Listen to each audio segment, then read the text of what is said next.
L'épisode 24 commence avec Andrés, qui était toujours à l'hôpital, en train de crier que la mariée tueuse allait tous les tuer. Quand, à ce même moment, Vito arrive, le trouvant dans cet état. Puis il lui demande, que lui est-il arrivé? Mais celui-ci, toujours apeuré, n'arrêtait pas de crier que la mariée tueuse allait tous les tuer, car elle était très en colère, et personne n'y échappera. Mais Vito, qui veut comprendre ce qui s'est réellement passé, n'arrêtait pas de lui demander, encore et encore. Mais Andrés, lui, de son côté, n'arrêtait également pas de dire que la mariée tueuse allait tous les tuer. Quelques minutes plus tard, Mauricio arrive, trouvant la Vito qui posait des questions à Andrés. Celle-ci s'énerve contre Vito, lui demandant s'il ne voyait pas l'état dans lequel était son frère. Elle continue en disant qu'il est vraiment inconscient de s'attendre à ce qu'une personne dans cet état lui donne de réelles réponses. Mais Vito lui dit qu'il veut juste comprendre, savoir ce qui lui est arrivé, car, continue-t-il, il y a forcément une raison à son état.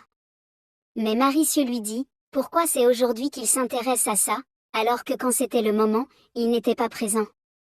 Soulignons qu'elle fait référence au moment où Camila avait besoin de son soutien, et qu'il ne lui avait pas apporté cela. Mais Vito, aussi déterminé qu'il soit, veut comprendre réellement ce qui s'est passé et demande à Mauricio si elle aussi ne voulait pas comprendre qui était derrière tout ça. Mais Mauricio lui dit que, comme il le voit avec ses deux yeux, Andrés, son frère, n'est pas en mesure de lui donner les réponses dont il a besoin. Mais quant à Andrés, il était toujours sous cette emprise, et n'arrêtait pas de crier, « Elle va tous nous tuer, personne n'y échappera ». Mauricio tente de le calmer, mais en vain.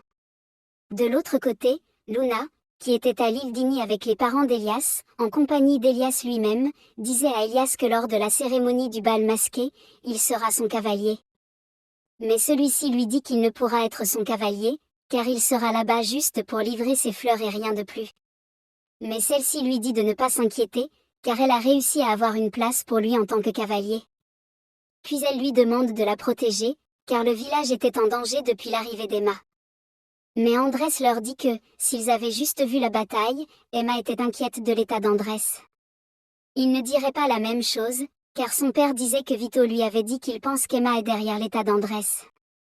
Mais la mère d'Elias, un peu surprise de la manière dont son fils défendait Emma, lui demande ce qui s'est passé, car il y a quelques jours avant, il disait ne pas la croire. Mais aujourd'hui, avec son comportement, elle voit clair, il est en train de la défendre. Ce qui crée, par la même occasion, une ambiance glaciale à table. De l'autre côté, dans la maison de la famille de la Torre, pendant que tout le monde dormait, Emma sort discrètement pour aller rejoindre Camila. Lorsque celle-ci arrive, elle demande à Camila si c'est elle qui a fait ça à Andrés. Elle continue, en disant, est-ce qu'elle est responsable de l'état dans lequel se trouve Andrés? Mais Camila lui dit qu'elle n'a rien à voir avec ça. Elle continue en disant que, d'ailleurs, tout ce qui est fait à la Spada, elle et Emma étaient au courant. Alors, poursuit-elle, elle ne ferait rien qu'elle ne soit au courant. Emma lui dit qu'elle lui a demandé ça, car elle pensait qu'elle s'était vengée d'Andrés à cause de ce qu'il lui avait fait. Mais Camila la rassure en disant que ce n'est pas elle, et lui promet qu'elle découvrira qui l'a fait. Car, ajoute-t-elle, la personne qui a fait ça à Andrés voulait juste leur faire peur, et créer de la terreur dans la ville. Puis Camila continue en disant qu'à partir d'aujourd'hui Emma devra se concentrer sur le cas Tatiana, car celle-ci est celle qui a tué Javier de la Cuesta. Alors elle devra le prouver à tout le monde. Mais Emma, choquée par ce que venait de lui dire Camila, lui demande si elle pense vraiment que c'est Tatiana qui a commis ce meurtre. Camila lui dit qu'il serait évident que ce soit elle, car Tatiana et elle ont le même âge, et lorsque Tatiana était tombée enceinte à 17 ans, elle n'avait dit à personne qui était le père de son enfant.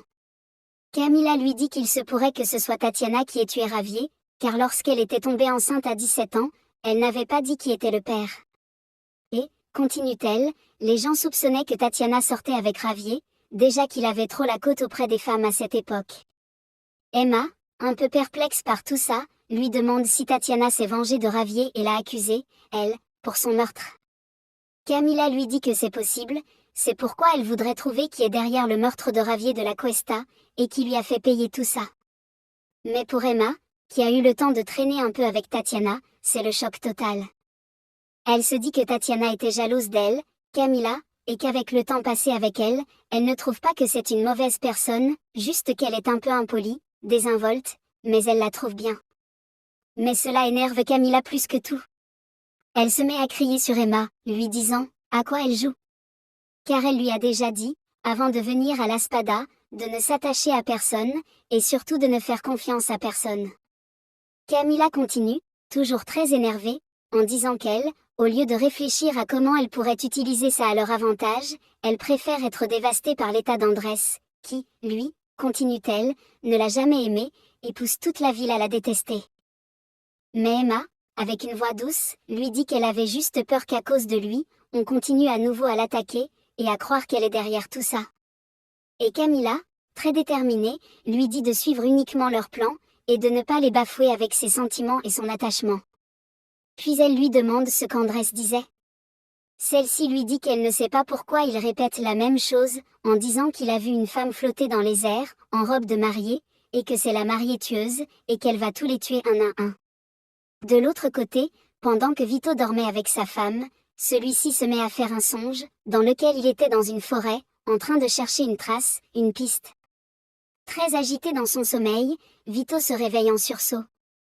À son réveil, il essaie d'interpréter son rêve, se demandant ce que cela pouvait bien vouloir dire, car dans son rêve, il était dans une forêt, cherchant un arbre bien précis. Et pendant qu'il était sur son lit, en train de réfléchir à ce rêve, Camilla, elle, fouillait un lot de papiers, dans lesquels elle cherchait également l'arbre en question. Après quelques minutes à fouiller, elle tombe sur la photo qui indiquait précisément l'arbre. Le lendemain, Vito se rend dans la forêt qu'il avait vue dans son rêve. Accompagné du père d'Elias, tous deux se dirigent dans la forêt, car pour Vito, il n'y avait aucun doute. L'arbre qu'il avait vu en rêve était celui dont parlait Andrés.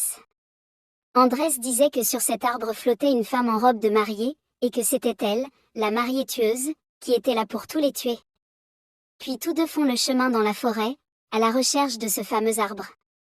De l'autre côté, Tatiana, qui avait emmené Emma pour l'essayage de sa robe du bal, trouvait que la robe que lui avait donnée le styliste n'était pas adaptée, et ne mettait pas Emma en valeur. Puis elle lui demande de proposer autre chose, car, ajoute-t-elle, Emma sera celle qui va ouvrir le bal, alors elle devra être très belle dans sa robe. Elle ajoute que son neveu Louis sera son partenaire de danse. Mais, à ce même moment, Emma repensait à tout ce que lui avait dit Camilla à propos de Tatiana. Ayant le regard perdu dans ses pensées, Tatiana, ne voyant pas sa réaction, se dit qu'elle est déçue que ce soit Louis, et pas Elias. Puis Tatiana lui dit de ne pas être déçue, car les hommes, on ne devrait pas leur faire confiance, car elle, actuellement, a un ex recherché par la police pour des choses illégales. Et quand Emma lui demande qui est cet ex, le styliste emmène Emma dans les vestiaires pour ses essayages. De l'autre côté, Vito, dans la forêt avec le père d'Elias, après des heures de marche, entend des bruits étranges, et le père d'Elias prend peur. De l'autre côté, Emma dans les vestiaires entend une conversation dans laquelle Mildred, l'une des amies de Luna, accompagnée de sa mère, parlait de Tatiana. Mildred disait qu'elle était très belle et qu'elle comprenait pourquoi elle avait été un mannequin international. Mais sa mère lui dit de ne pas se fier aux apparences, car Tatiana n'est pas du tout une sainte. Elle a eu un enfant à 17 ans. Elle sortait avec un voyou, et l'enfant, elle l'a fait avec un autre homme. Tatiana, qui était aussi dans les vestiaires, entendait tout. Puis, lorsqu'elles sortent, elle retrouve la femme et sa fille. Lorsque celle-ci voit Tatiana, elle se tait aussitôt. Tatiana lui dit qu'elle n'est pas digne de confiance, qu'elle lui a confié des secrets, et qu'elle les répète. Puis elle ajoute qu'elle connaît aussi ses secrets, et pourrait commencer par révéler qui est le véritable père de sa fille. Mildred est confuse, demande des explications. Mais sa mère, paniquée, part en vitesse, laissant Tatiana rire aux éclats. De l'autre côté, Vito, toujours à la recherche de l'arbre, aperçoit une ombre, quelqu'un qui court. Et cette personne, c'est Camilla, qui elle aussi cherche des réponses. Vito se met à la poursuivre. Quand il réussit à l'attraper, il lui demande de montrer son visage, mais elle se débat, et réussit à fuir. En partant, sa montre tombe. Vito la ramasse, confirme que c'était une femme, et se demande qui elle est. Il veut la poursuivre, mais le père d'Elias est épuisé. De retour à la maison, Camilla, en dormant, fait des cauchemars dans lesquels elle revoit la scène avec Vito. En pleurant, elle se réveille, bouleversée, attristée. C'est la fin de cet épisode résumé. J'aimerais trop vous poster 2 à 3 épisodes par jour. Mais je remarque que vous ne les regardez plus. Alors ceux qui sont intéressés, manifestez-vous pour que je vous les poste sans faute. Merci. Tunay na bidariyan kapamilya.